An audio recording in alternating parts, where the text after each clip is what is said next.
ការដកសញ្ជាតិអាមេរិកម្ដង10នាក់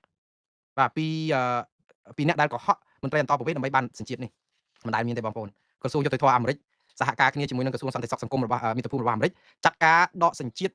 ិអាមេរិក10នាក់ក្នុងពេលតែមួយមិនដែលមានទេរាល់ដងយើងដឹងហើយមួយឆ្នាំអីមាន11នាក់មានករណីនឹងដកខ្លះដែរប៉ុន្តែម្ដងនេះមួយលើកគឺ10នាក់ហ្មងក្នុងចំណោម17នាក់គឺចាត់ការ10នាក់ហើយមិនមែនចាត់ការគឺជាយុទ្ធនាការគេចាប់ផ្ដើមចេញដំណើរទៅហើយព្រោះមានសេចក្តីប្រកាសរបស់ក្រសួងយុតិធធម៌បានប្រកាសថា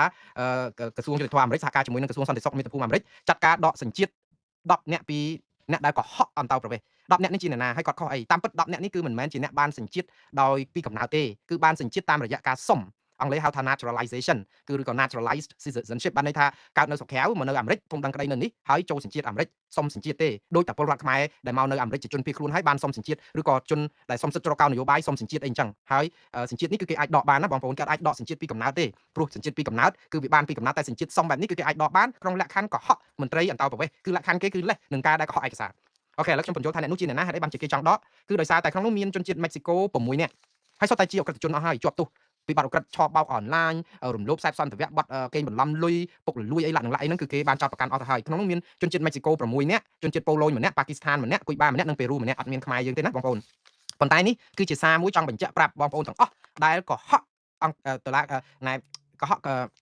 ខាងអន្តោប្រវេសន៍អាមេរិកបានសញ្ជាតិក៏ដោយកុំអាលក្អេងក្អាងពេកបងប្អូនជាពិសេសអ្នកសុំសិទ្ធិជ្រកកោននយោបាយខ្ញុំអត់និយាយនេះនិយាយបំភ័យបងប្អូនទេណាខ្ញុំនិយាយនេះគឺចង់និយាយឲ្យដឹងថាកុំឲ្យដើរលើសបន្ទាត់ក្រហមបងប្អូនដែលសុំសិទ្ធិនយោបាយនៅសហរដ្ឋអាមេរិកគឺភាគច្រើនប្រាប់មកថាមិនអាចទៅស្រុកខ្មែរវិញបានទេដោយសារតែរបបក្រុងភ្នំពេញឬលោកហ៊ុនសែនតាមសម្លាប់តាមចាប់តាមធ្វើទុកបុកម្នេញបើបញ្ជូនទៅស្រុកខ្មែរវិញគឺស្លាប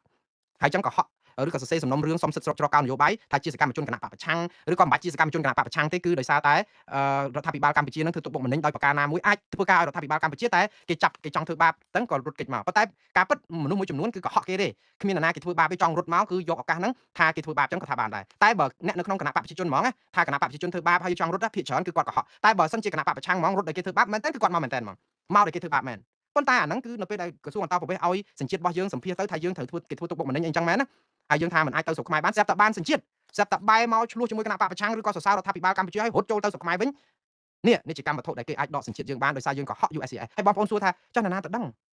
ងគេអត់ដឹងទ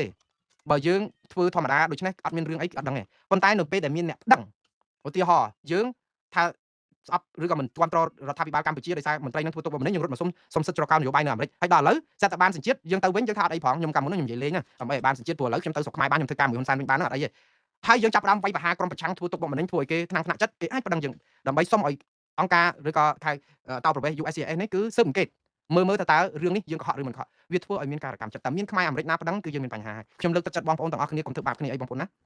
បើគ្នាបានសញ្ជាតិបានអីហើយសហរដ្ឋអាមេរិកមានការរស់នៅសុខដុមរមនាអីកុំទៅយកធ្វើទុកបុកម្នេញខ្មែរគ្នាឯងចឹងអីព្រោះគ្នាមកកសាងគ្រួសារនៅនេះគ្នាក៏ចង់បានការរស់នៅសមរម្យដែរអ្នកខ្លះនឹងគ្នាដោយសារល្បិចឱកាសនិយមអីជួនកាលបានហើយរត់ទៅខ្មែរវិញអីហ្នឹងវាមិនដឹងកលៈទេសៈគេយ៉ាងម៉េចដែរបងប្អូនព្រោះមនុស្សឱកាសនិយមអីចឹងតែជាខ្មែរដែរបងប្អូនណាជាខ្មែរយើងគិតថាចឹងចុះបានមកនៅដីអាមេរិកដីអីហើយជួយអាណិតគ្នាចឹងទៅគ្រាន់ប៉ុន្តែក៏ជាសំណូមពរទៅឲ្យខ្មែរទាំងអស់នោះដែលកុហកអង្គការឬអន្តរប្រវេសន៍អាមេរិកកុំជ្រុលពេកកុំធ្វើឲ្យគេទុកមិនបានដែរគេខ្ញុំសំពាវនាវឲ្យអាណិតហើយប៉ុន្តែកុំឲ្យលើសបន្ទាត់ក្រហមហ្នឹងមកវាយប្រហារមករករឿងធ្វើទុកបុកម្នេញឲ្យគ្នានៅថ្នាក់ចិត្តហើយតាមពិតខ្លួនឯងកុហកមន្ត្រីអន្តរប្រវេសន៍សោះប្រយ័ត្នគេទ្រាំអត់បានដែរអាហ្នឹងខ្ញុំគាត់ណាផ្ដាំផ្ញើយកតែប៉ុនទេបងប្អូនណា